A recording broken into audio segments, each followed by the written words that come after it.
Bonjour tout le monde, je vous suggère de reprendre la suite. Donc après avoir discuté des dialogues, vous avoir présenté les dialogues et ce qu'on peut en faire, et puis les principaux dialogues utiles. Aujourd'hui je vais commencer par la description d'une opération qui est assez technique en fait. Vous allez voir que la forme que ça prend est assez complexe, mais parce que l'opération en elle-même est assez complexe. Si d'un point de vue utilisateur, elle est assez simple ou assez naturelle, en fait, sa réalisation est assez particulière. La première chose à... Donc l'opération dont je suis en train de parler, c'est le drag and drop, hein, le fait qu'on puisse attraper un objet graphique et puis le déplacer, le déposer ailleurs. Pour le copier, pour le déplacer, enfin peu importe. Mais vous connaissez cette opération qui est somme toute relativement utile dans les interfaces graphiques. Alors sa particularité, c'est que en fait, vous voyez bien que dans cette opération, la capture des mouvements, par exemple, elle transcende largement les objets qui sont en train d'être déplacés ou copiés. Puisque le mouvement, il consiste à prendre, entre guillemets, prendre un objet quelque part. Donc, on a bien une capture d'un mouvement de la souris qui va s'effectuer quelque part. Mais le déplacement, évidemment, le mouvement de la souris, il va passer d'un composant à l'autre et éventuellement sur plusieurs composants. Et donc la capture qu'on avait vue précédemment, qui consistait pour chaque composant à décider si ce composant capturait ou non les mouvements de la souris, eh bien ça ne correspond pas tout à fait à ce que je suis en train de décrire. Puisque là, le mouvement de la souris, lui, il va passer sur plusieurs composants. Et donc on veut quelque chose de particulier de cet ordre-là. Donc ça va, d'une certaine manière, le mécanisme doit court-circuiter la capture des événements souris habituels, ou la capture habituelle des événements souris. Bon, on va voir qu'il y a d'autres problématiques aussi, puisque ce qui est caché derrière, c'est plus qu'un simple déplacement, tel que vous pouvez le voir, qui consisterait à déplacer un objet simplement. D'ailleurs, c'est plus que déplacer un objet, puisque c'est le transférer quelque part, donc on a bien une notion de transfert. La question qui va se poser, c'est qu'est-ce qu'on transfère exactement, et qu'est-ce qu'il est possible de transférer, etc. Donc en fait, il y a deux formes qui vont m'intéresser ici, mais qui fondamentalement ne changent pas grand-chose. C'est toujours la même idée. Soit c'est effectivement dans un ensemble, cette opération s'effectue dans un mouvement, elle est intégrée à un mouvement, celui de glisser-déposer. Soit alors elle se fait de façon indirecte, ça se pratique un peu moins maintenant, mais ça se faisait assez plus naturellement par le passé. C'était des transferts indirects d'objets par ce qu'on appelle, il y a des dénominations diverses et variées, mais ce qu'on appelle le presse-papier. C'est-à-dire vous avez un objet, vous le coupez ou vous le collez, peu importe, vous avez une espèce d'opération comme ça, donc il va être placé quelque part, dans un tampon à part, tampon qui peut être visible ou invisible, ça n'a aucune importance. Et puis vous allez ailleurs et vous allez faire votre opération de copier ou coller. Et donc l'objet va être transféré depuis ce presse-papier ou ce tampon, si vous voulez, vers la destination. Ça correspond exactement au couper-coller du texte. Quand on prend un éditeur de texte, qu'on prend un bout de texte, qu'on le coupe ou qu'on le copie, et puis on va ailleurs, même dans une autre application, et puis qu'on le colle. Bon, le fait de l'avoir coupé ou collé, copié ou coupé, ça l'a placé simplement quelque part dans le système. Tout ça est très variable, donc je ne peux pas le décrire de façon, autrement ici que de façon abstraite. Alors, qu'est-ce qu'il y a, comment est-ce que ça fonctionne, ce glisser-déposer?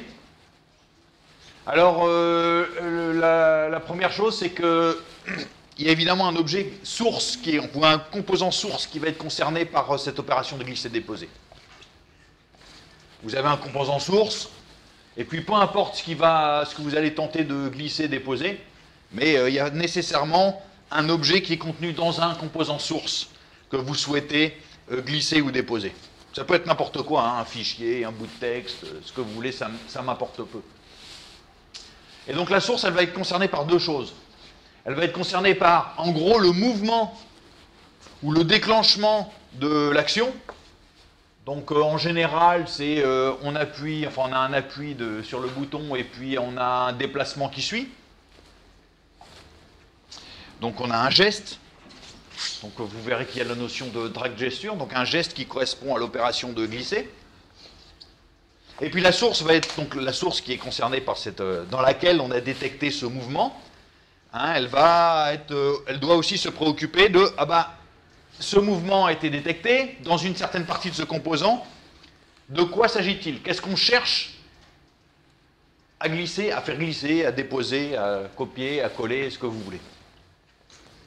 Et donc, il va falloir, évidemment, préparer les données en indiquant de quoi il peut s'agir, de quel type de données il s'agit de transporter via ce mouvement-là. Et ces données, bien sûr, un des problèmes, c'est que, évidemment, on ne peut pas présager de ce que la destination souhaite récupérer comme données. Quand vous glissez, vous prenez une icône sur votre bureau.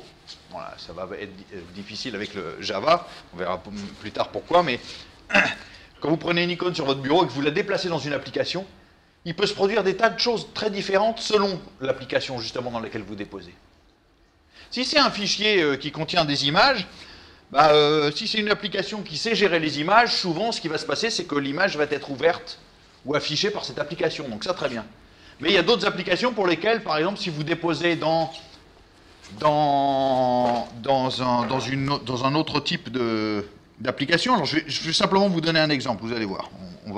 Pendant que j'y suis, je vais prendre un exemple. Je me prends un terminal, donc j'ai une application terminal, par exemple. Hein? Pardon, vous ne voyez pas.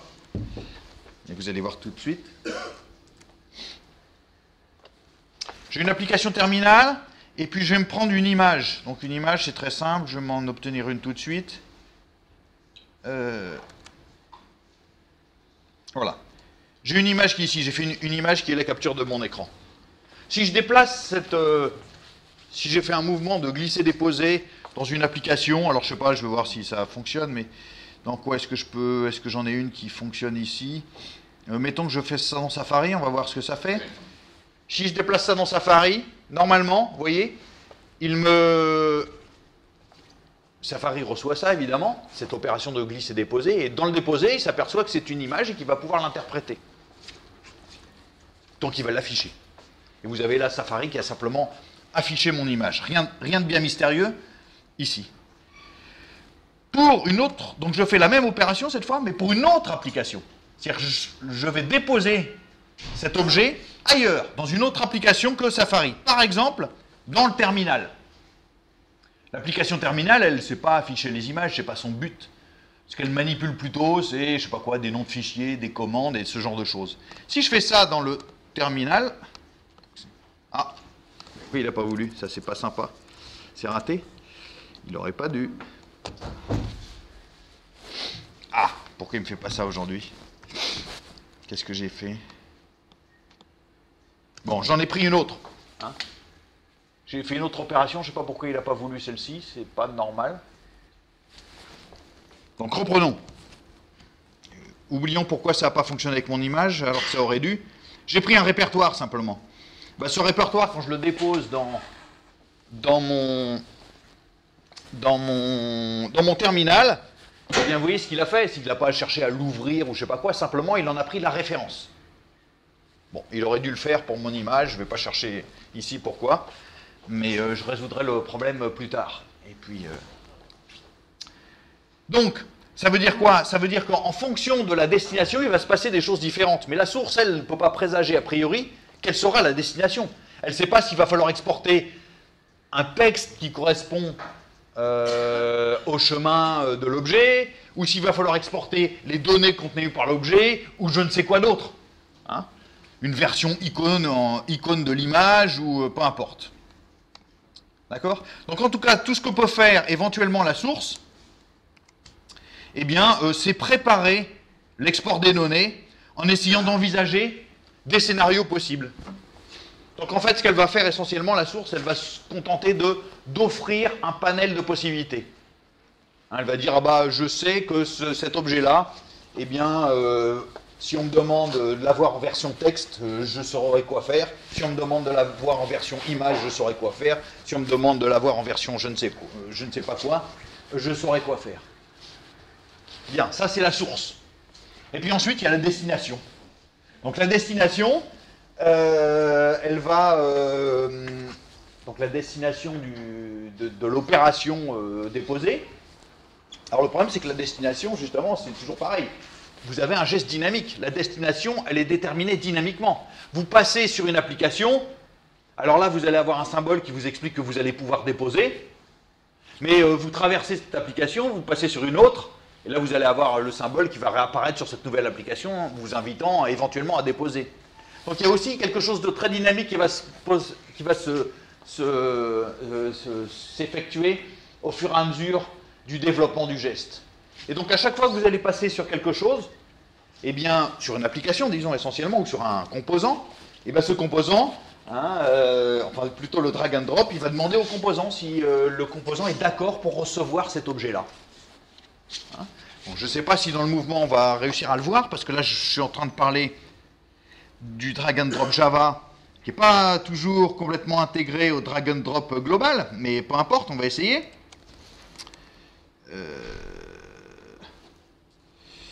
Pourquoi vous ne voyez plus rien? Ah, c'est curieux, aujourd'hui, ce matin. Qu'est-ce qui ne va pas?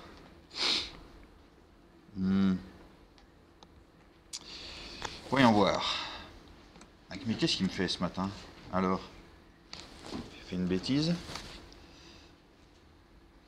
Hein, regardez. Vous ne voyez pas, décidément. Ok. Donc j'ai éventuellement plusieurs applications qui sont affichées ici. Donc j'ai toujours mon terminal, hein, comme tout à l'heure, vous avez vu. Et puis j'en ai une autre ici, hein, qui est simplement mon navigateur, mon explorateur de fichiers, si vous voulez. Alors, bah, elle est passée où, mon image? Ah si, elle est là, voilà, je vais y arriver. Si je fais un glisser-déposer, vous allez voir qu'il se passe des choses différentes selon l'application sur laquelle je tente. Parce que là, je ne fais pas encore mon déposé, hein. Je suis simplement en train de glisser par-dessus. Donc j'ai attrapé mon objet. Et puis vous voyez que quand je suis arrivé sur le terminal, eh bien par exemple, il y a un symbole plus qui me dit quelque chose, enfin qui est apparu accroché à l'icône qui représente l'objet que je suis en train de déplacer. Si je vais là-dedans, vous voyez, dans cette fenêtre-là, donc qui est dans une autre application, qui est une fenêtre de mon navigateur ou mon explorateur de fichiers, eh bien vous voyez que l'icône est très différente. Donc, il y a bien quelque chose de dynamique qui se produit au fur et à mesure du déplacement de mon objet, ou de la tentative de déplacement de mon objet. Vous voyez que même sur le fond de l'écran, qui est lui-même une application, il se produit autre chose. Il y a bien quelque chose de dynamique qui se produit. Et ce qui se produit, c'est que quand le geste arrive sur une application, eh bien, le système de drag and drop va interroger l'application pour savoir, par exemple, qu'est-ce que vous souhaitez faire avec cet objet qui arrive. Alors là, par exemple, ce qui est symbolisé ici par le petit symbole vert avec le plus qui est dedans, et ce qui est indiqué ici, c'est quelque chose qui est de la nature d'une copie. C'est-à-dire, on ne fera pas un déplacement. De la nature d'une copie, parce que bien sûr, vous avez compris que ce n'est pas vraiment une copie qui va être faite ici, c'est ce que simplement on va copier la référence de l'objet. Hein, mais je ne vais pas déplacer mon objet dans le terminal, ça ne veut rien dire. Par contre, là, si j'essaie de mettre mon... Enfin, si mon geste continue dans cette fenêtre-là, ce qui est indiqué ici, c'est que je suis en train de faire un déplacement. Donc, si jamais je relâche mon objet, mettons que je vais le mettre ici, par exemple, hein, eh bien, il va disparaître du bureau, et puis il va apparaître ici, dans ce répertoire. D'accord? Et là, je le fais apparaître. D'accord? Donc, il y a bien quelque chose de dynamique qui va se produire entre les applications que je suis en train de sur lesquelles je passe, je traverse, et puis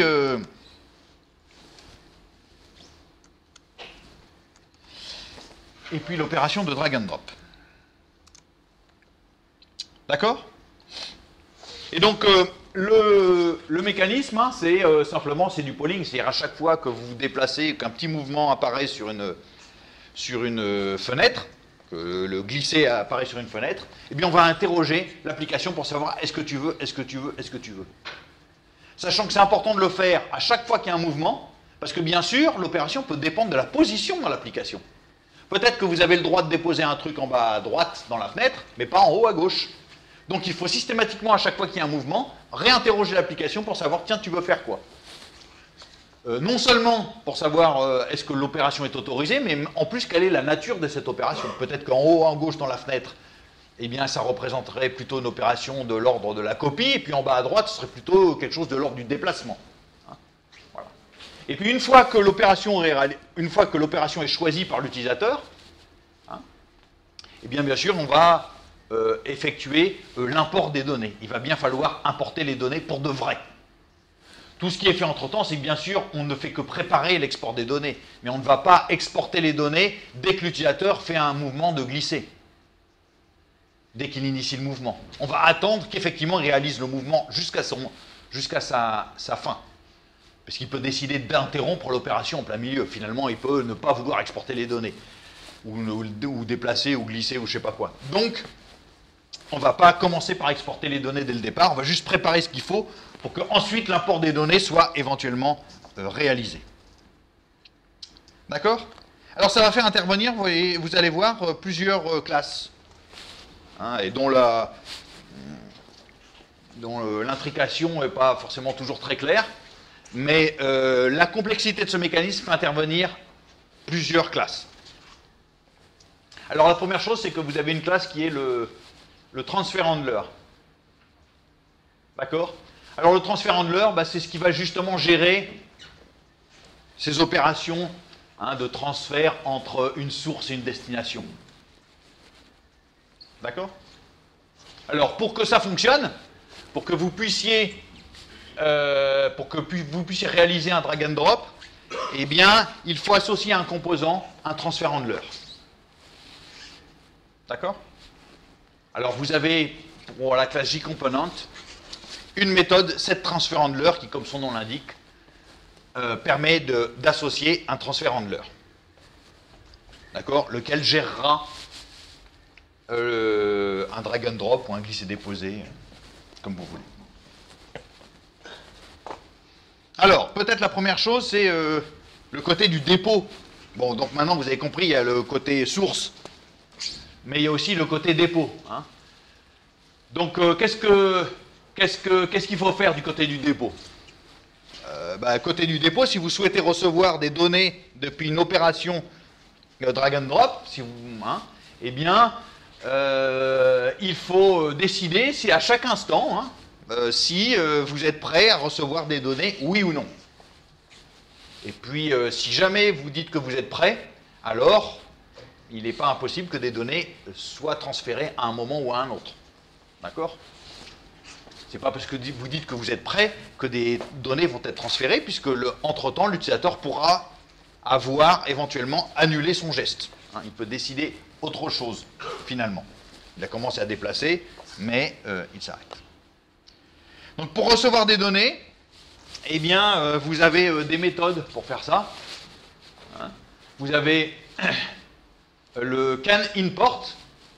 Donc ça, c'est l'opération qui va être réalisée en mode polling. Donc le polling, hein, c'est un truc très simple.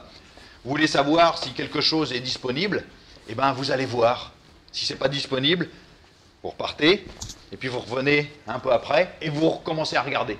Donc le polling, c'est simplement une méthode qui consiste à un intervalle plus ou moins régulier, peu importe, mais à revenir vous-même vérifier si la chose peut être faite, ou si elle est faite, ou etc.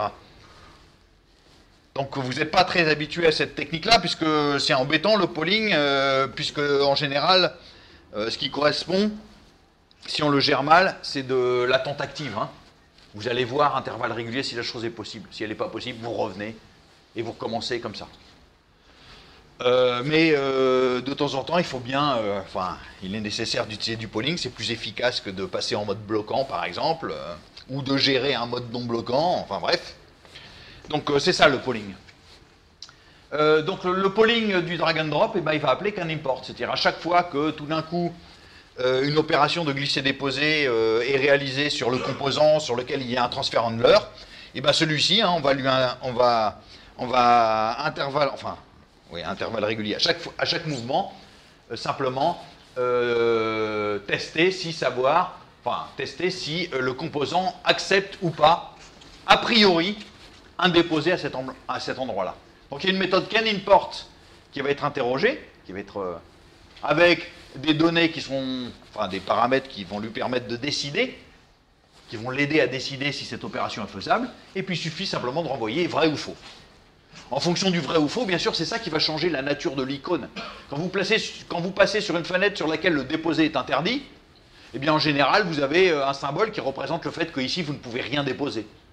Et puis quand vous passez sur une fenêtre qui est sur laquelle un déposé est a priori autorisé, bah alors là, vous avez une autre icône.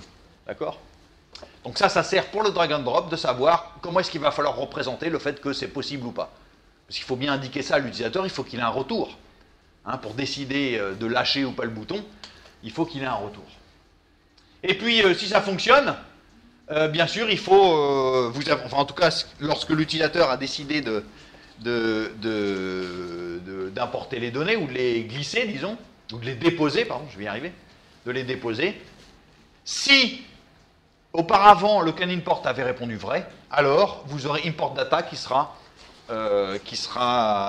appelé avec le même type de paramètres qui seront envoyés et qui permettront justement à la destination de choisir eh bien, un import de données qui lui convient. Hein, sachant que cet import pour rater aussi, donc on peut renvoyer aussi un booléen pour indiquer que c'est possible ou pas. Alors qu'est-ce qu'on a dans le transfert support? Eh bien, hein, vous avez vu que c'est une sous-classe, enfin c'est une classe interne, pardon, de transfert handler. Hein, pour ceux qui ne sont pas très habitués en Java, ça c'est simplement la syntaxe qui indique que transfert support c'est une classe interne de transfert handler. Elle a été définie à l'intérieur. Eh bien, ce qu'on va trouver là-dedans, c'est des informations sur le transfert lui-même. D'accord? Donc il y a différentes méthodes qu'on va pouvoir interroger pour savoir de quoi il s'agit.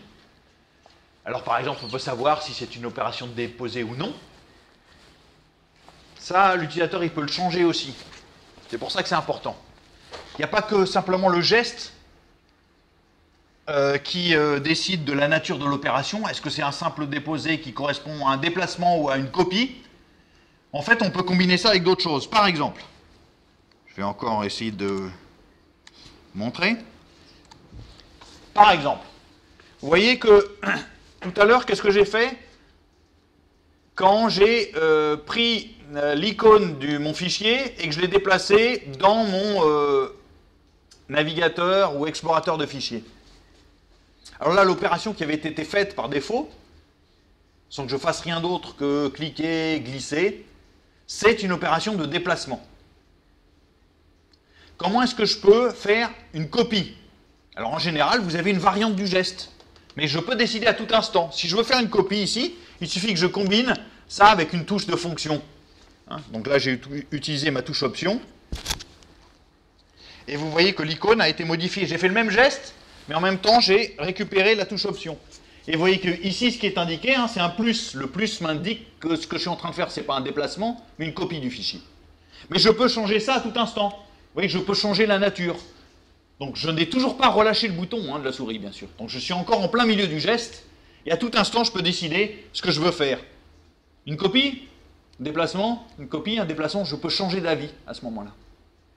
Donc l'application, elle va être interrogée derrière, enfin elle peut être intéressée par ça derrière. Elle peut savoir, tiens, est-ce qu'il est en train de faire un déplacement ou une copie ou je ne sais pas quoi. Hein? Donc c'est exactement ce que vous pouvez retirer comme information de, par exemple, isDrop. Et d'autres. Et puis, surtout, le plus important, c'est ça le mécanisme un peu étrange quand on a affaire au drag and drop, c'est que pour décider si on accepte des données, bien sûr, il y a la localisation du geste. Hein, ça peut dépendre de ça, mais ça dépend aussi des données qui sont, enfin du format des données qui sont offertes par la source. Rappelez-vous, la source, elle dit, bon bah ok, ce machin-là, c'est un fichier, il contient du JPEG, mais je peux aussi l'exporter sous forme de texte, et donc ça pourrait être je sais pas quoi, le nom du fichier, ou son chemin complet, etc., peu importe. Et donc, eh bien, la destination, elle peut éventuellement prendre sa décision en fonction de ces formats-là. Hein? Et donc, vous allez pouvoir tester si un transfert support accepte un certain type de données. Et pour représenter ça, vous avez une classe qui est le data flavor, qui est votre préférence, votre goût concernant les données. D'accord ? Maintenant, quand vous voulez effectivement transférer quelque chose, réaliser vraiment le transfert, c'est un objet transférable qui vous intéresse. D'accord ? Et un objet transférable, bon, vous le récupérez, hein, toujours dans votre transfert support par un get transférable, et ça va vous permettre effectivement de récupérer les données. Alors comment est-ce qu'on récupère des données dans un transférable ? Eh bien, dans un transférable, vous avez une méthode getTransferData qui permet, en fonction d'une préférence de format de données ou d'export de données, de récupérer effectivement l'objet qui correspond. Donc si le data flavor, c'est que vous préférez récupérer une string, et ben vous allez récupérer un objet string. Si vous préférez récupérer une image, ce sera une image. Si vous préférez récupérer je ne sais quoi, vous récupérez je ne sais quoi, sous la forme évidemment d'une classe. D'accord ? Donc qu'est-ce que c'est que le data flavor ? Bon, bah, c'est essentiellement, hein, ce qui est caché derrière, c'est une espèce de type mime. Vous connaissez ça, j'espère, le type mime. On peut typer les formats de représentation de données avec ce fameux type mime. Et ce type mime, hein, vous avez déjà eu affaire à ça, c'est vous avez des classes de format et puis vous avez des variantes. Alors par exemple, si vous voulez vous avez quoi vous avez application PDF par exemple, qui est un format. Vous avez des formats d'images. Donc une image, c'est vous avez le format global pour représenter des images et puis sa variante. Donc sa variante, ça doit être JPEG par exemple. Donc ça c'est un type mime, c'est une chaîne de caractères. Une chaîne / une autre chaîne qui vous indique quel est le type d'objet auquel vous avez affaire et comment le décoder. Alors je sais pas, vous avez texte XML par exemple. Ce genre de choses. Ça ne suffit pas de savoir que c'est un fichier texte, ou que ce sont des données de type textuel, mais encore quel est le format de ce texte. Bon bah XML, texte HTML, etc. Donc c'est simplement ça, essentiellement un data flavor. Hein, c'est quelque chose qui décrit essentiellement un type mime. Alors, éventuellement associer une classe Java comme on verra. D'accord ? Alors un exemple, on va peut-être dépouiller un exemple pour voir. J'en ai fait plusieurs, donc le premier qu'on va prendre c'est D&D exemple. On fait des choses vraiment basiques, parce qu'il y a déjà suffisamment de mécanique ici. Hein. Alors il ne va pas être très joli, mais au moins ça va réaliser ce qu'on cherche. Donc là l'idée c'est de pouvoir récupérer la couleur d'un composant, la déposer dans un autre composant qui va prendre immédiatement la couleur du précédent. Donc ce qu'on va exporter, ce qu'on va tenter de glisser, c'est une couleur. Alors, comment est-ce qu'on fait ça? Évidemment, il va falloir faire apparaître les transferts handlers, les transferts support, les data flavor, enfin, tout ça va apparaître.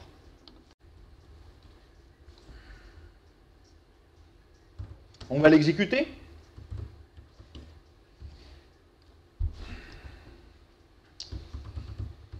Donc, compilons-le d'abord.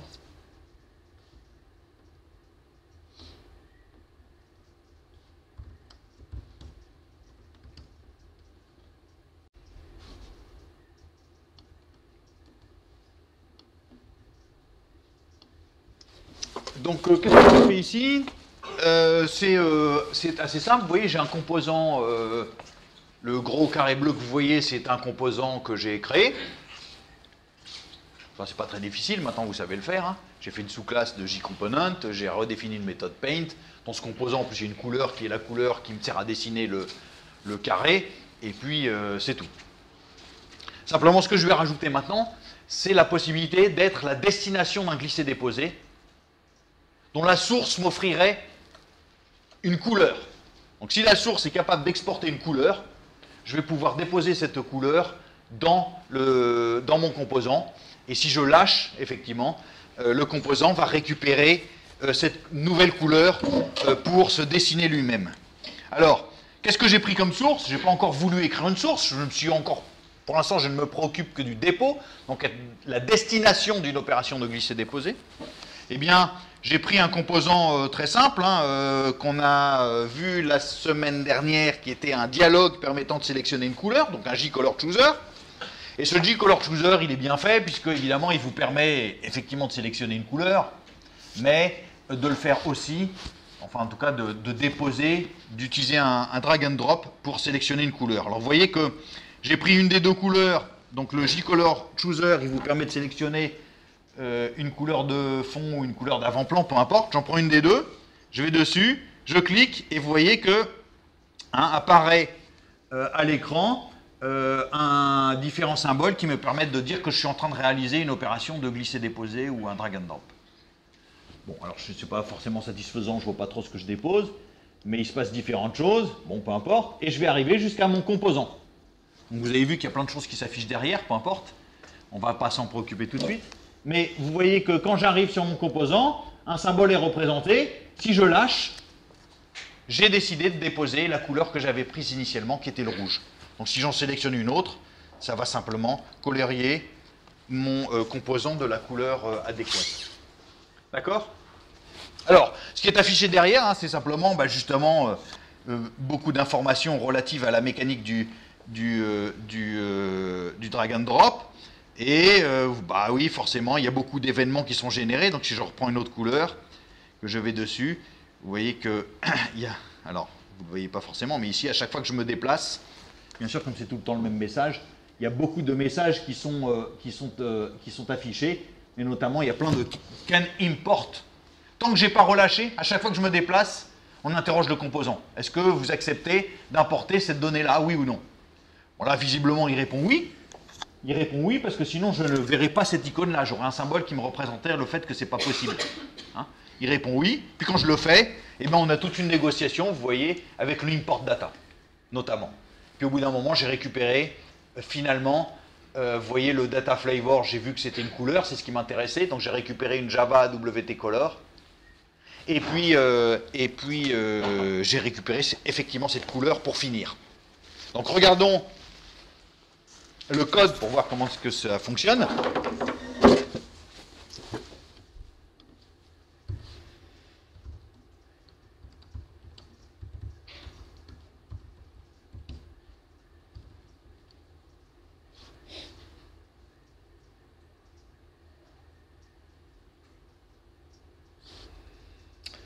Alors on va retrouver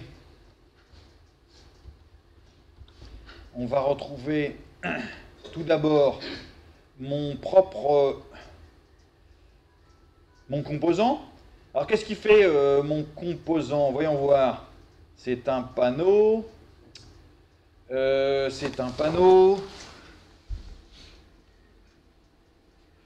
Auquel j'ai associé un transfer handler. Donc ça va être une sous-classe du transfer handler que j'ai créé moi-même, qui va gérer toutes ces questions-là. Donc je l'ai appelé color transfer handler. D'accord? Et puis ce color transfer handler, pour des raisons techniques, je vais avoir besoin de connaître le panel sur lequel il agit, donc simplement je l'ai associé. Hein, donc il y a à la fois le color transfer handler qui connaît le panel, et puis le panel évidemment qui est associé au transfer handler.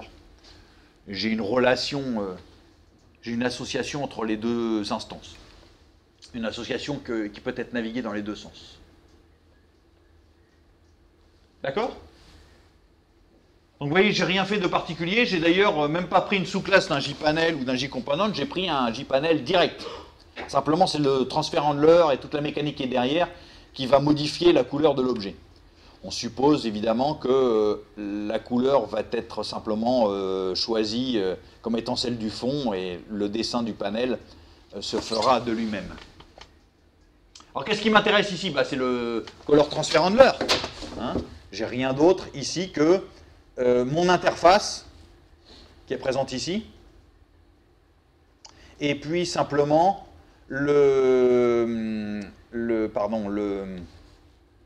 Color Transfer Handler. Alors regardons ce que fait le Color Transfer Handler. Je vais y arriver. On va faire comme ça. Voilà. Donc le Color Transfer Handler, eh bien, il implémente les deux méthodes dont j'ai besoin. Hein. D'abord le CanImport. Il faut qu'il réponde à chaque instant, éventuellement, à une opération de déposer, enfin d'une éventuelle opération de déposer, disons à un glisser. Donc CanImport, le paramètre c'est un transfert support, et puis je dois renvoyer un booléen pour dire c'est vrai ou c'est pas vrai. D'accord? Alors là, le test qui est fait, c'est que si c'est pas une opération de drop, eh ben je renvoie faux. Bon, puis en plus, il y a quelques informations qui sont affichées, c'est tout. Et puis simplement, la seule chose que je fais, c'est que je vérifie si le transfert support, eh bien, il supporte effectivement le data flavor qui m'intéresse. Alors, qu'est-ce que c'est que le data flavor qui m'intéresse? Eh bien, il faut que je dise que je suis intéressé pour recevoir une couleur Java. Donc, il me faut un type, donc un data flavor, un type MIME qui me représente le fait que je souhaite recevoir une Java WT Color.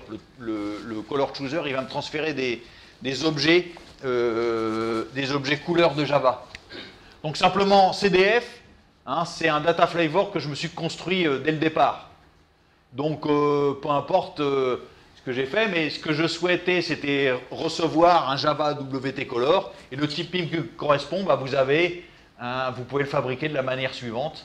Donc vous récupérez simplement cette valeur statique qui est un type MIME spécial pour les objets internes à Java, et puis vous dites quelle est la classe qui est concernée. Hein, donc le type MIME, vous devriez le voir, on devait le voir, je pense probablement là. Hein, vous voyez que le type MIME qui correspond, c'est application / x-java-jvm-local- object-ref. Hein, donc ça, c'est un type MIME adapté simplement aux objets internes de Java. Et puis la classe qui m'intéresse, c'est Java WT Color. Bon, j'ai fabriqué le type MIME comme ça. Si vous voulez savoir comment on fabrique les différents types MIME, là, il faut consulter la documentation. Il y en a des divers et variés, évidemment. Et donc, en gros, hein, si mon transfert support, il accepte, ou plutôt, Là, ce que je suis en train de dire, c'est simplement la source. Elle a présenté les données dans différents formats. Et je suis en train de vérifier si la source, par hasard, elle accepte. Enfin, ouais, elle supporte le format qui m'intéresse moi. Je suis intéressé par Java WT Color, je suis la destination. Ben, je vérifie que la source accepte d'exporter les données dans ce format-là. Donc un import, on répond oui, non, oui, non. Et puis au bout d'un moment, si le geste est possible et que l'utilisateur le décide, eh ben, il va faire un import des données. D'accord? Enfin, un import des données va être généré par le glisser-déposer. Donc même punition, on reçoit un transfert support. Et puis on répond si les choses se sont faites correctement, oui ou non. Si finalement ça réussit ou pas. Alors ça c'est important. Pour une opération de copier, c'est presque pas très important. Mais pour une opération où vous voulez déplacer, c'est très important. Parce que si finalement le déplacement se révèle impossible, il faut bien faire réapparaître l'objet de départ, enfin annuler le déplacer. Donc c'est important de savoir si l'opération d'import des données a réussi, oui ou non. Donc qu'est-ce qu'on fait ici? Bon, bah, en gros, hein, je vérifie simplement que l'opération était quand même effectivement possible. Et puis bah, je récupère le transférable. Donc cette fois, je veux vraiment les données. Donc je vais extraire du transfert support le transférable. Et puis, bah, je vais récupérer les données depuis le transférable. Donc dans le cas où effectivement, il est possible de récupérer des données au format indiqué par le data flavor, donc ici c'était Java WT Color, enfin essentiellement, bah, je le récupère en tant qu'objet Java, et donc je sais que le cast va fonctionner, etc. Une fois que j'ai fait ça, bah, il n'y a aucun souci, hein, je modifie simplement la couleur de fond de mon composant, et puis ça marchera assez bien. Pour le reste, hein, évidemment, vous avez différents types d'erreurs qui peuvent se produire. D'abord, le flavor que vous souhaitez, il n'existe pas. ou il n'existe plus, ou je ne sais pas quoi, peu importe. Et puis, bien sûr, les données peuvent finalement ne pas être transférées, etc. Donc il y a différentes exceptions qui peuvent être récupérées. Alors peut-être pour voir, ce qui n'était pas forcément super visible, mais je vais le transformer légèrement ici. Je vais mettre un static int c. Et puis, et puis ici, à chaque can import, je vais simplement afficher en plus c pour bien voir que le can il y a des... pardon. Il y a une série de can import qui est générée de façon importante lors de l'opération. Donc si je surveille l'écran, peu importe l'effet réalisé ici, hein, mais vous voyez qu'il y a des can import sans arrêt. Dès que je déplace, can import, can import, can import. Oui, j'en suis déjà à 80. Je déplace, sans arrêt, on pose la question. Selon l'endroit, l'emplacement du dépôt, je peux filtrer. D'abord, je peux décider de ce que je veux. Ça peut être l'emplacement, mais aussi la source. Enfin, plutôt le data flavor, qui peut lui-même faire partie de la décision.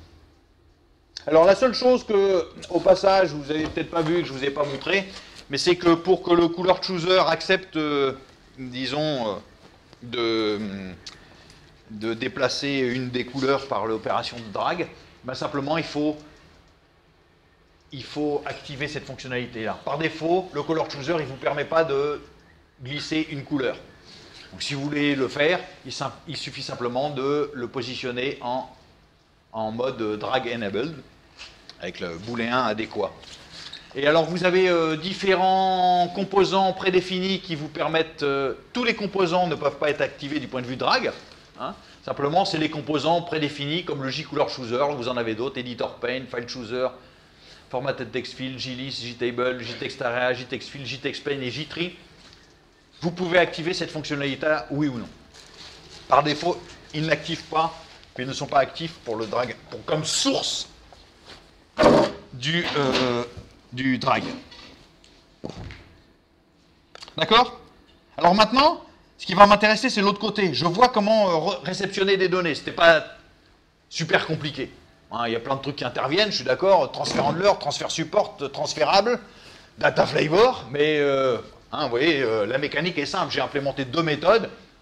Je me suis créé un data flavor. Et c'est à peu près tout ce qu'il fallait savoir faire. Donc maintenant, ce qui m'intéresse, c'est la source. Hein, ce qui va m'intéresser, c'est le début d'une opération.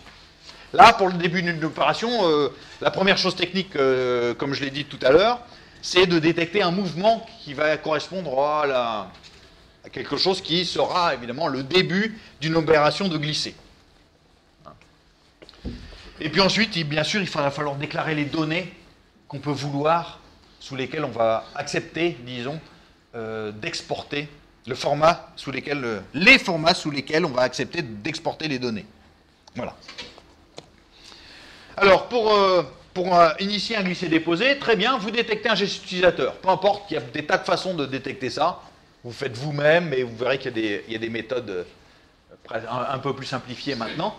Mais n'importe quel geste initial peut être bon. C'est à vous de décider. Hein.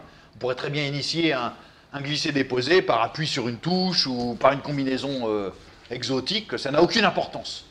C'est vrai que le truc standard, c'est plutôt d'appuyer sur un bouton puis de commencer un déplacement, hein, l'opération de drag. Mais il n'y a pas d'obligation à ce que ce soit comme ça. Alors une fois que vous avez détecté un geste utilisateur, il faut dire que maintenant vous allez commencer à exporter. Disons que le composant, il veut rentrer dans le jeu de l'opération de glisser-déposer, le système de drag and drop. Et alors ce qu'il faut faire, eh bien, il faut appeler la méthode export as drag, qui prend différents paramètres, pour indiquer qu'on souhaite effectivement, maintenant, à partir de maintenant, initier effectivement une opération de glisser-déposer.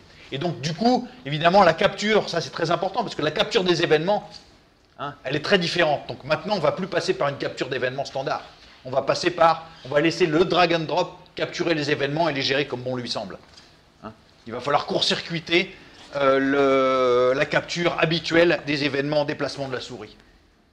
Alors vous avez 2 possibilités, hein. Soit vous faites un export as drag parce que vous voulez obtenir le drag and drop via le geste, Ou alors, vous pouvez initier un export dans le presse-papier, hein, comme je vous l'ai dit, donc par un tampon annexe qui va contenir cette opération-là, et que vous copierez ou vous, plus tard avec le export to clipboard, qui prend exactement les mêmes paramètres, sauf qu'évidemment, c'est le clipboard qu'il va falloir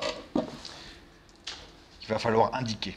Donc, dans quel clipboard on veut, dans quel presse-papier, on veut exporter, enfin, via quel presse-papier on veut exporter ces données. Alors, pour émettre des données, hein, eh bien, il faut, depuis le transfert handler, hein, il va falloir récupérer déjà les actions. Donc, déterminer quelles sont les actions possibles. Et donc là, vous allez dire qu'en fait, on peut accepter copy, move, link.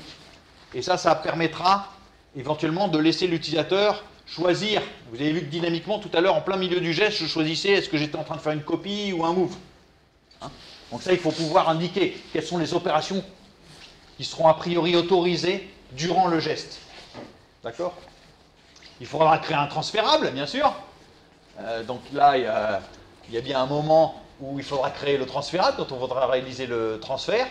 Et puis, il y a une autre opération un peu, enfin, qu'il ne faut surtout pas oublier, qui peut être importante dans le cas de certains exports, c'est que quand l'opération de drag and drop est terminée, qu'elle soit réalisée effectivement ou qu'elle ait été annulée, eh bien, il faut que le composant source en soit prévenu, parce que peut-être qu'au moment où on a initié le drag and drop, des ressources ont été allouées. Vous avez préparé des choses pour que tout se passe bien à la fin.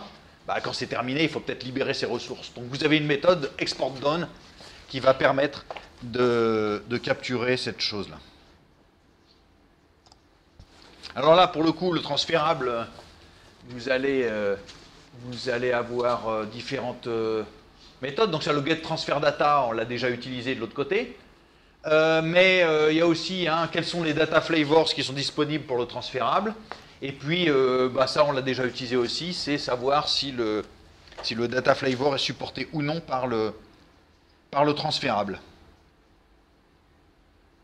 Alors cette fois, qu'est-ce que j'ai fait? Simplement, au lieu de prendre comme source un G-color chooser, j'ai créé un autre composant comme celui que j'ai fait, qui lui peut être la source d'un drag and drop. Donc je vais pouvoir copier la couleur d'un composant dans un autre composant. Alors regardons comment est-ce qu'il fonctionne d'abord.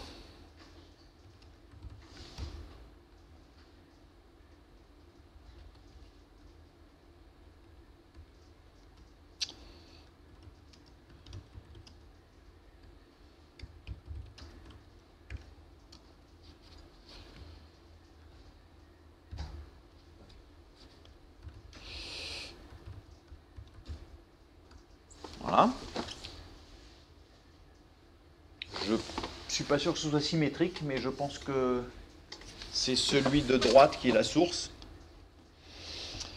Donc je peux initier un drag and drop. Donc vous voyez que, évidemment, sa représentation est très primitive. J'ai juste le pointeur de souris, un rectangle là qui est déplacé, qui ne fait pas grand-chose. D'ailleurs, ce rectangle, il n'a même pas de couleur. C'est juste un rectangle noir, c'est pas très joli. Mais vous voyez que dès que je suis passé sur l'autre composant, on voit des can import. Le composant, c'est le même que tout à l'heure. Je ne l'ai pas changé, a priori. Dès que j'arrive sur l'autre composant, j'ai des can import. Et puis, je vais pouvoir, si je lâche, bien sûr, réaliser l'import des couleurs. Donc, ce qui m'intéresse, c'est la partie droite, qui, elle, va, cette fois, exporter des données. Donc, elle est la source. Comment j'ai détecté le mouvement qui va initier les choses. Et puis, quels sont les types comment je déclare des types, et puis comment le transfert de données se réalise. Alors, regardons comment ça fonctionne.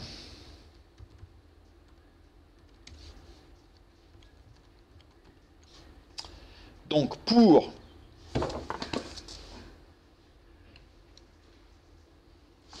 donc cette fois, j'ai deux choses différentes. J'ai le panel qui sera la destination. Comme tout à l'heure, c'est toujours le même. Le panel, il a son transfer handler qui est un color transfer handler P qui est exactement la même classe que tout à l'heure. Normalement, j'ai rien changé ici. Simplement, ce que j'ai rajouté, vous voyez, c'est un autre composant, celui de droite là, qui est mon composant et qui lui va contenir une mécanique qui est liée au fait que maintenant, celui-ci va être la source d'un drag and drop. Donc regardons la classe mon composant. Hein, pour la classe color transfer handler, il n'y a rien, c'est toujours la même que tout à l'heure. Hein. Il y a le can import qui prend la décision de la même manière que tout à l'heure, un petit peu, c'est un peu plus riche, mais peu importe. Et puis, ça n'a aucune importance en réalité. Et puis il y a le import data qui fait exactement la même chose, qui récupère dans le transfer handler, pardon, dans le transférable les datas via le transfert support du transfer handler. Maintenant, ce qui m'intéresse plus, c'est mon composant. Alors, mon composant. Mon composant, comment est-ce qu'il fonctionne? Bon, alors, ok, rien de super mystérieux. C'est l'extension d'un panel. Ça va être un mousse listener parce que j'ai besoin de détecter un geste. Et puis, bien sûr, j'ai toute une mécanique. Ça va être aussi je vais aussi lui associer un transfer handler. Hein, le transfer handler, il vaut à la fois pour une source et pour une destination. Mais j'ai une classe spéciale comme transfer handler pour la source. Hein, je vais faire des choses différentes si je suis une source que si je suis une destination. Donc j'ai une classe, j'ai séparé la classe destination et les classes sources pour les transfer handlers, et donc j'ai une classe color transfer handler source. Alors pour le reste, vous voyez que ce qu'il y a à l'intérieur du composant, c'est juste la détection du geste. Hein, donc peu importe, ici j'ai fait un truc idiot. J'ai décidé que dès qu'on appuyait sur le bouton, peu importe d'ailleurs le bouton de la souris, eh bien qu'est-ce qu'on fait? On initie une opération de glisser-déposer. Alors qu'est-ce que j'ai transmis comme information? J'ai dit quel était l'objet depuis lequel le transfer handler se produit, le drag and drop se produisait, donc le panneau lui-même, l'événement qui a produit, qui est la source initiale de ce drag and drop, et puis la fonction qui m'intéresse ici, je dis tiens, en fait ce qu'on va faire c'est une copie. Alors il y a une autre précaution à prendre ici aussi, c'est qu'il faut prévenir que l'événement a été consommé. Je ne vais pas détailler ces choses là, mais il peut être utile parfois de dire qu'on a effectivement terminé avec cet événement là. La raison ici, normalement il n'y a aucune raison d'utiliser le consume.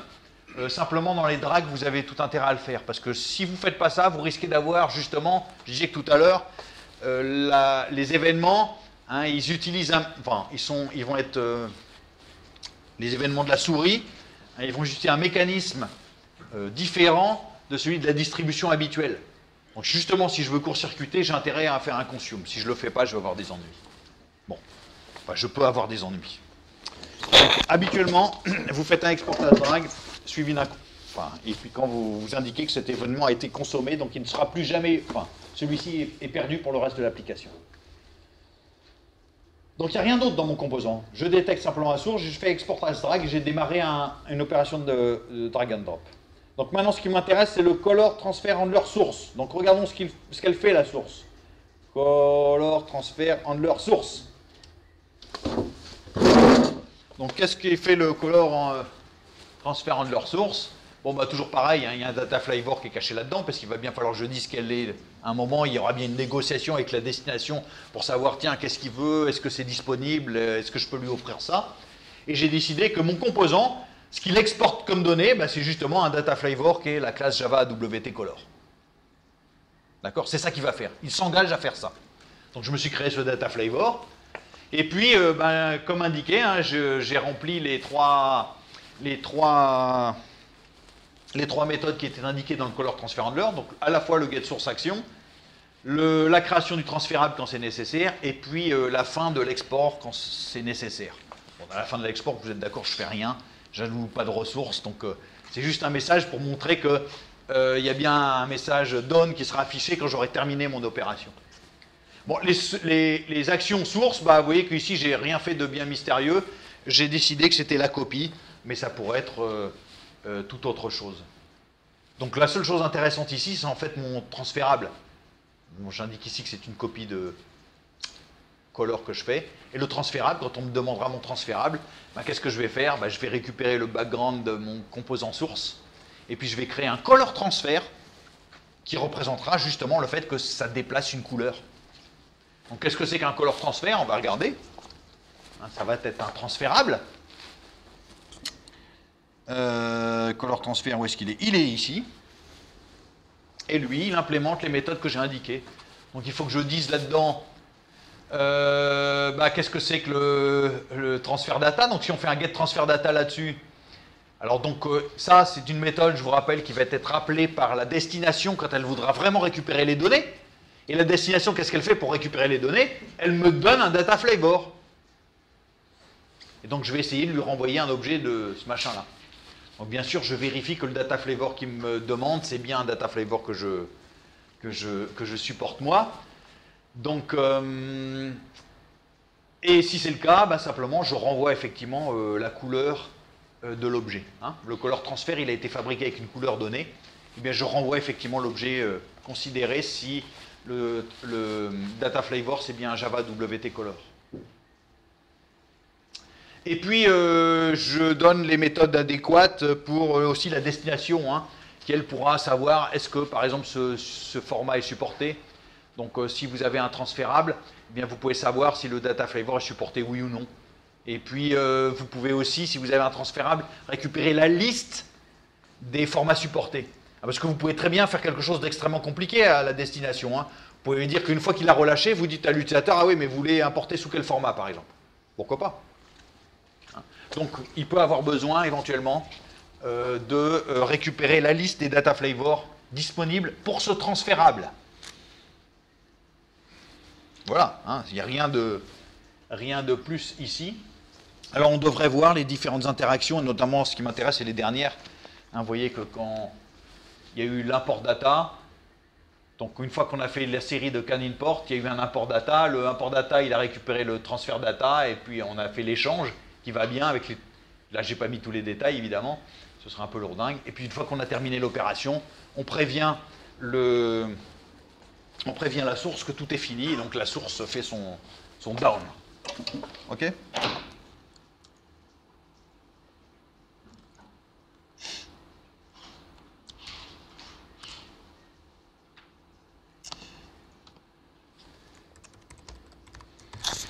Alors, ça, c'est une opération de glisser-déposer à gros grains. C'est déjà assez compliqué, mais c'est à gros grains parce qu'on ne contrôle pas grand-chose. Vous avez vu que, par exemple, ce que je ne contrôle pas du tout, c'est la représentation de ce que je suis en train de déposer. Vous avez vu que là, ça fait simplement un rectangle noir, en plus dont le contenu est transparent, puisque hein, quand je passais sur quelque chose, je voyais à travers. Je veux pouvoir contrôler ces choses-là. Donc il existe un drag and drop, disons à grain fin, où là on va pouvoir contrôler tout ce qu'on veut. Donc là c'est un peu plus compliqué, vont intervenir d'autres choses. D'accord? Alors là, par exemple, ce qu'on a, c'est le contrôle de la destination via les drop targets. Alors les drop targets, vous pouvez vouloir réaliser des opérations en fonction du composant sur lequel l'opération est en cours. Donc on va vouloir récupérer des choses.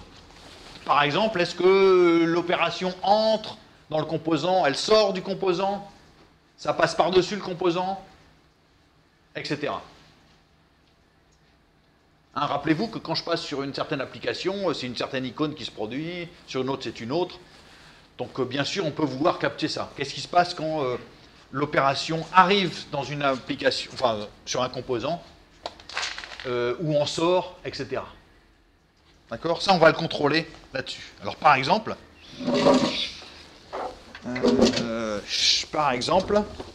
l'usage du drop target et puis du drop target listener, DND fin exemple. Qu'est-ce qu'il fait celui-ci? Il permet de décorer le composant destinataire lorsqu'un glissé opère par-dessus. Je ne sais pas ce que j'ai fait, mais ça doit faire quelque chose comme ça. Alors DND fin, on va regarder.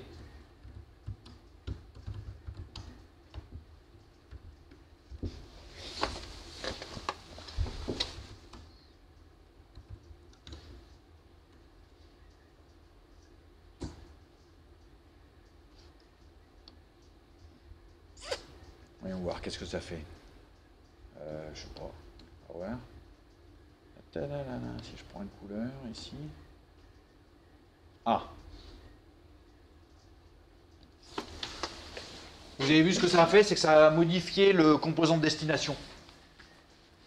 Ça, c'est un truc courant aussi. Hein. Vous pouvez avoir besoin que l'utilisateur ait un retour visuel particulier quand des opérations se produisent sur le composant. Hein, alors ça, c'est un grand classique. Dans les formulaires, vous avez toujours le text field qui est en cours de... Enfin, qui reçoit le focus, qui est souvent entouré d'une... je sais pas, il est mis en gras. Enfin, visuellement, il y a une apparence particulière pour que l'utilisateur comprenne bien de quoi il s'agit. Là, c'est pareil, j'ai trois composants, je peux avoir envie de représenter d'une façon particulière le fait que je suis en train de manipuler ce composant. Donc, vous voyez ce que j'ai fait ici. J'ai simplement fait apparaître un rectangle gris dans le composant. Bon, c'est un peu brutal, hein, ici, ça n'a pas grand intérêt, si ce n'est que d'illustrer le mécanisme. D'accord ? Donc ça, c'est le drop target qui me permet de faire ça. Je peux contrôler effectivement ce qui se produit. Donc je sais qu'une opération de drag est entrée dans le composant, on sort, et ça va me permettre de modifier bien sûr le composant. Donc regardons comment est-ce que ça fonctionne. Hein.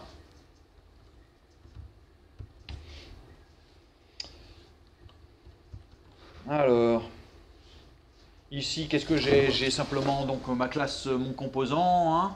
J'en avais un bleu, un rouge, un vert. Donc toute la mécanique est cachée à l'intérieur maintenant de ceci. Donc il y a mon color chooser, son set dragonable, et rien de particulier ici. Donc maintenant c'est mon composant, on va regarder ce qu'il y a dans mon composant. Dans mon composant, eh bien simplement chaque composant a son propre transfert handler, donc un color transfer handler. D'accord? Et puis en plus, hein, vous voyez, j'ai créé un color drop target. D'accord? Qu'est-ce que j'en ai fait du color drop target? Oui. Hein. En associant le composant avec ce color drop target. D'accord? Alors que fait le... C'est le color drop target qui m'intéresse. Le reste, c'est toujours le même truc. Hein. Il y a des transfert handlers, des transferables pour transférer les couleurs. Ça ne change pas. C'est exactement la même mécanique que tout à l'heure. Ce que je veux rajouter, c'est un contrôle sur l'objet destinataire. Donc j'ai un color drop target. Je vais y arriver, je vais le mettre en entier. Et puis c'est lui hein, qui... Alors là peut-être la fenêtre est... Si je dois avoir toute la classe sous les yeux, donc ça va bien. Donc le color drop target, eh ben, il va simplement faire des opérations quand je réalise un enter, exit, over ou effectivement un déposé au bout du compte. Et bien sûr, hein, il peut récupérer des informations relatives. Donc là, j'ai simplement fait le dessin d'un rectangle gris autour du composant. Alors comment est-ce que comment je l'ai réalisé? J'ai utilisé un truc spécial des composants. Vous vous rappelez que je n'ai pas illustré ça encore, donc ça me permet de le dire. Vous vous souvenez que les composants de swing,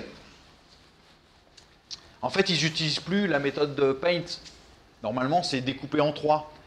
Il y a paint border, paint component et puis paint children.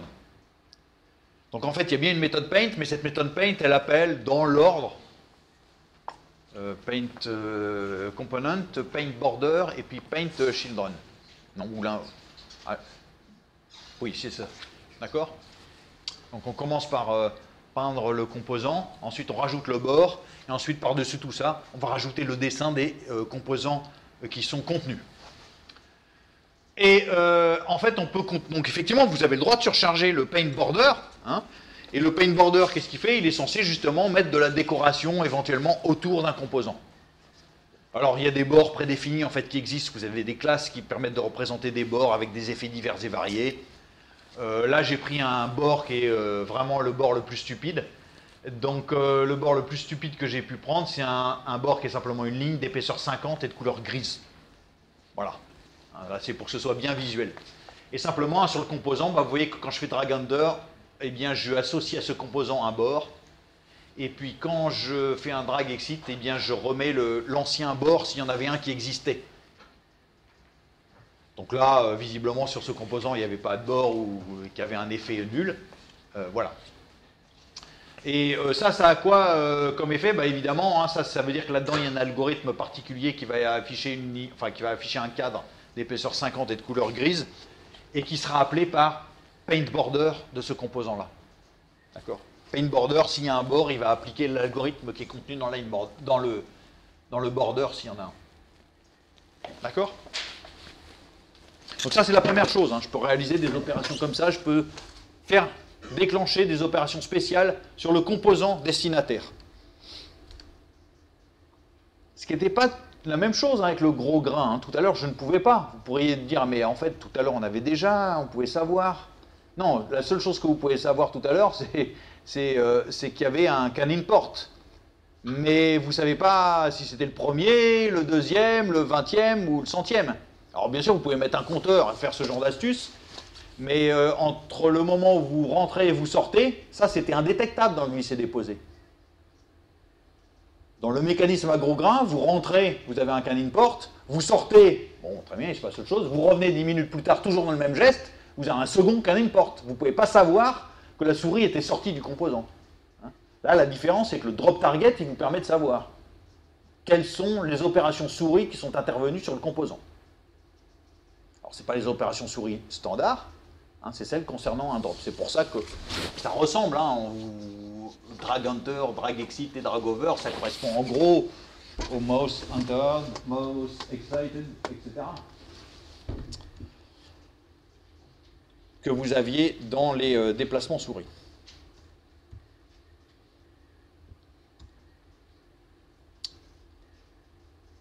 Allô, allô? Il est là. Alors bien sûr, vous avez la même chose, hein, de façon symétrique. Si on avait des choses pour contrôler ce qui se passait du point de vue de la destination, ben, on va pouvoir avoir aussi des choses dans la source. Alors, ce qui va nous intéresser, surtout, c'est l'histoire du mouvement, vous vous rappelez? Comment je détecte un mouvement? C'est pas du tout évident, hein, de détecter un mouvement. Surtout que les mouvements, si vous les capturez de façon ordinaire, eh ben, ils sont pas forcément, enfin, ça peut être incompatible avec les autres mouvements dont vous avez besoin pour faire des actions normales dans le composant.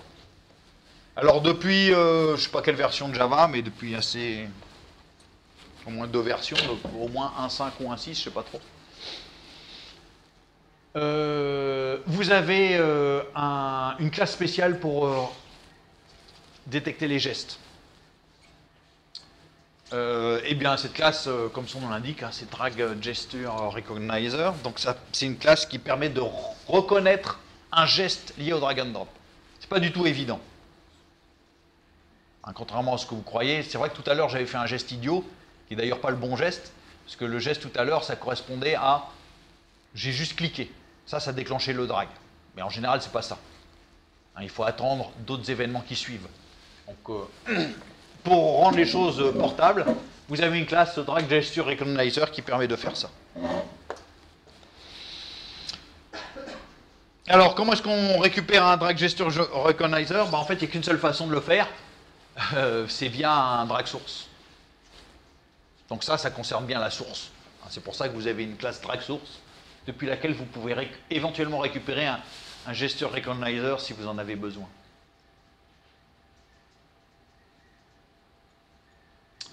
Alors vous voyez, il y a 2 façons de le faire. Soit vous récupérez le default drag source, soit vous créez un default drag gesture recognizer depuis le drag source. C'est comme vous voulez. Alors, qu'est-ce que vous avez à l'intérieur d'un drag? Donc, ce qui est intéressant, c'est surtout le drag gesture listener. C'est lui qui va récupérer des informations. Et puis, qu'est-ce que vous avez là-dedans? Eh bien, vous avez une méthode qui vous dit « Ah bah, ça y est, on a reconnu un geste qui correspond à un début de drag and drop. » Et là, vous allez faire ce qui bon vous semble. Hein. Donc, c'est là que vous allez placer vos débuts de drag and drop, etc. Alors, si vous voulez amorcer un glisser-déposer, cette fois, il faut faire un start drag. Et là, dans start drag, les 3 petits points indiquent qu'il y a plusieurs paramètres, mais vous allez pouvoir préciser des tas de choses. Et notamment, eh bien, c'est ça qui est intéressant à ce niveau-là. Bien sûr, il y aura le transférable et ce genre de trucs, mais surtout, vous allez pouvoir placer un curseur, donc avoir un curseur spécifique pour cette opération de drag and drop, et même éventuellement une image. Vous voyez le petit rectangle noir que j'avais, bah, cette fois je vais pouvoir lui mettre des choses dedans. Une représentation iconifiée de mon image, je sais pas quoi, ce que vous voulez. Alors il y a d'autres choses qu'on peut faire aussi, vous allez voir, il y a aussi l'autoscroll. Je crois que j'ai illustré ça dans le même exemple. Donc on va regarder ça. Donc l'exemple le plus complet que j'ai pas fait d'effort de design parce que j'ai pas de compétences particulières en design. Mais vous allez voir qu'on peut créer, enfin qu'on peut utiliser ça pour obtenir tout ce qu'on veut finalement pour un glisser-déposer. Donc il s'appelle, pardon.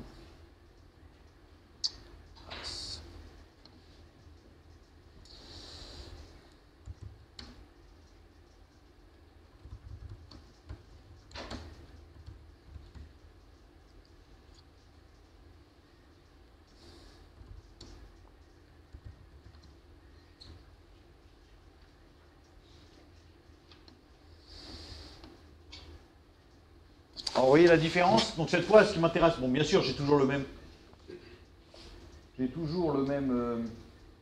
la même fonctionnalité. Hein, je peux toujours récupérer des couleurs, et puis ici j'ai le drop target qui fait tout ce qui va bien.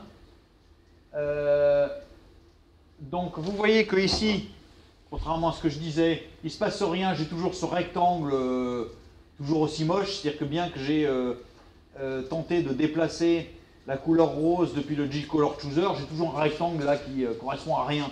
Quand je suis dans le bleu, il est bleu, quand je suis dans le rouge, il est rouge, quand je suis dans le vert, il est vert, il est transparent. C'est sans intérêt. Ça signifie simplement que le Color Chooser, lui, il n'implémente pas ça. C'est-à-dire qu'il me laisse l'icône par défaut pour l'opération. Il ne me donne rien comme information sur ce que je suis en train de transférer. La raison pour laquelle il fait ça, j'en ai aucune idée.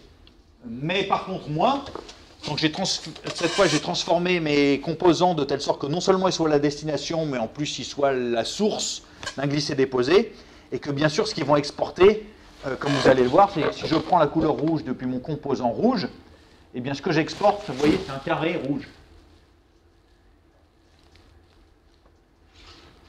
Si je prends le bleu, j'exporte le carré bleu. D'accord? Donc là, j'ai mis un carré rouge, un carré bleu, vous mettez ce que vous voulez dedans maintenant, hein, en plus de la taille que vous voulez. Ça n'a aucune importance. Alors l'autre fonctionnalité qui est là, c'est qu'il y a une fonctionnalité d'auto-scroll, pardon. Donc là, je ne l'ai pas implémenté jusqu'au bout, puisqu'il aurait fallu que je fasse un composant bien compliqué, mais je vous laisse mettre toute la mécanique que vous voulez.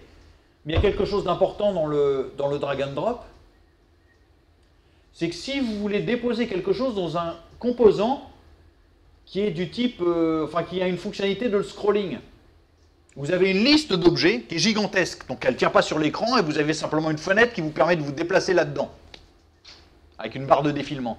Le problème, c'est comment vous faites une opération de déposer.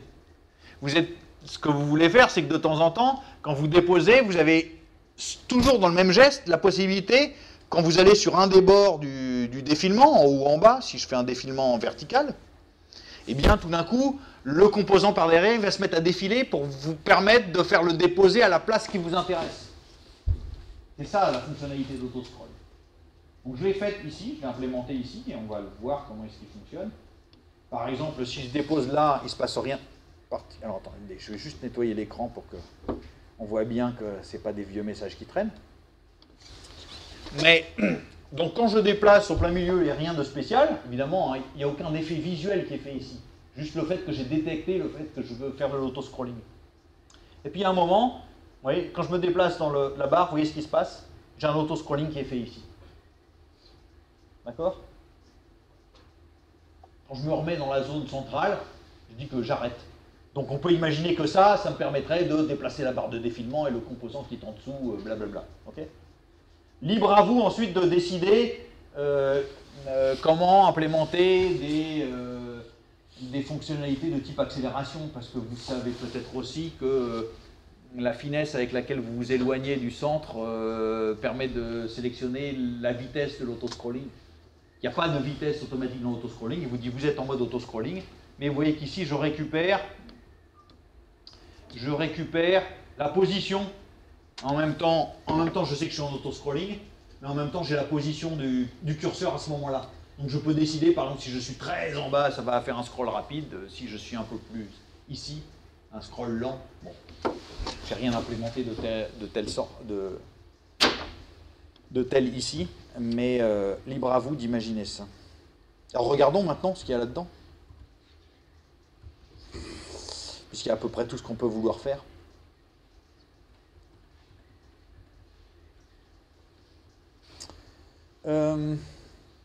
Bon, bah, il y a mes composants, c'est toujours les... Enfin, a priori, c'est toujours les mêmes. Mon interface, elle est fabriquée toujours de la même manière.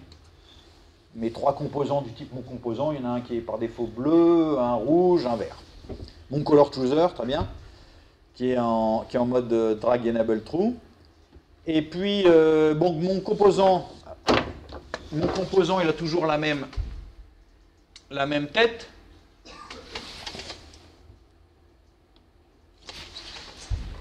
Simplement ici, vous voyez, je vais rajouter 2 choses à mon composant. La fonctionnalité d'autoscroll et puis le drag gesture listener. D'accord? Alors, comment est-ce qu'il fonctionne le composant? Bah, simplement, quand je le crée, bon, ok, il va être colorié d'une certaine couleur par défaut, bleu, rouge, vert. Il a une certaine dimension. Il a une drop target, puisqu'ils peuvent tous être de type destination d'un drop, et donc il faudra changer le bord si ils sont concernés par un drop. Donc ils seront drop target. Il y a un drag source qui va me servir à capturer les gestes et puis l'autoscroll. Alors l'autoscroll, vous voyez simplement que ici, qu'est-ce que je reçois dans un autoscroll? Puisque j'ai positionné ça, eh bien, je recevrai simplement mon message auto-scrolling. Bon, alors j'ai récupéré le temps auquel j'étais et puis le point, la position. J'aurais très bien pu aussi récupérer décider quelle était la zone qui me permettait de déclencher l'autoscroll. Dans la surface associée au composant, je dois décider quelles sont les zones de ce composant dans lesquelles je vais avoir un autoscroll. Donc en général, c'est sur les bords, mais vous pourriez décider tout à fait autre chose. De plus compliqué. Donc ça, je passe par des insets. C'est une classe qui permet de décrire un... Alors, je vais essayer de mettre ça comme ça. Et drag gesture recognize, eh bien, c'est la fonction qui est appelée quand le geste est reconnu, pardon. Et donc là, qu'est-ce que je fais? Justement, je vais créer une opération de drag avec toutes les valeurs qui vont bien. Alors, je laisse le curseur par défaut, mais j'aurais pu aller chercher un autre curseur de Java ou en créer un moi-même. Si ça vous intéresse, regardez ce que c'est que cette classe curseur, mais il n'y a rien de bien mystérieux. Et puis, une image. Donc ça, c'est l'image qui va être utilisée justement pour représenter le contenu de mon transfert. Donc là, qu'est-ce que j'ai fait? Vous voyez, j'ai pris simplement une image tout à fait ordinaire de Java, j'ai pris une buffer d'image de taille 40 par 40, et puis simplement, je l'ai rempli avec ce qui allait bien. Donc si le composant était bleu, je récupère le bleu, et puis je remplis cette image-là de bleu, et donc c'est ça qui va être utilisé comme image pour représenter mon transfert. Bon, ensuite, j'ai aussi une position qui sera... la position dans cette image qui représentera le drop. Alors, le truc, c'est que, évidemment, quand je fais mon drag and drop,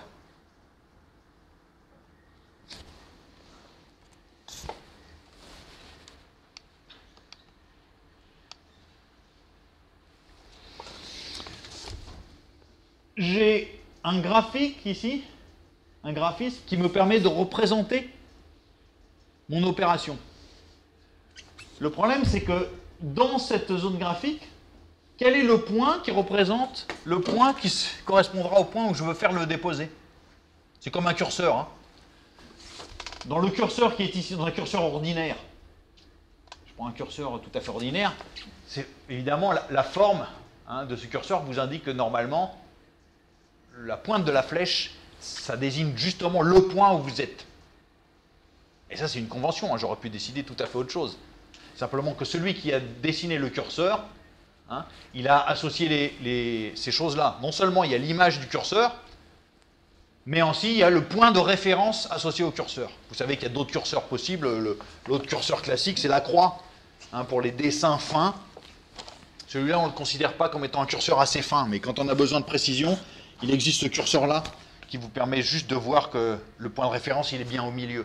Donc vous avez l'image et puis le point de référence. Bon, c'est pareil dans l'opération de drag and drop.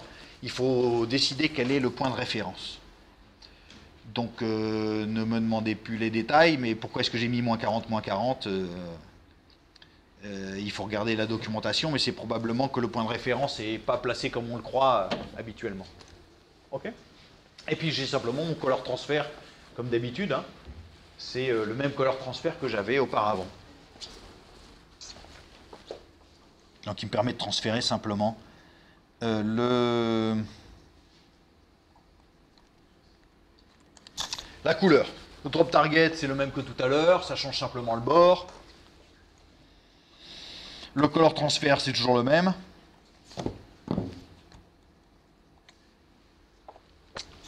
Ok. Bon, c'est un peu compliqué. C'est délicat à retenir, mais il faut arriver à décomposer ça. Les problèmes liés à la source, les problèmes liés à la destination, la mécanique dynamique,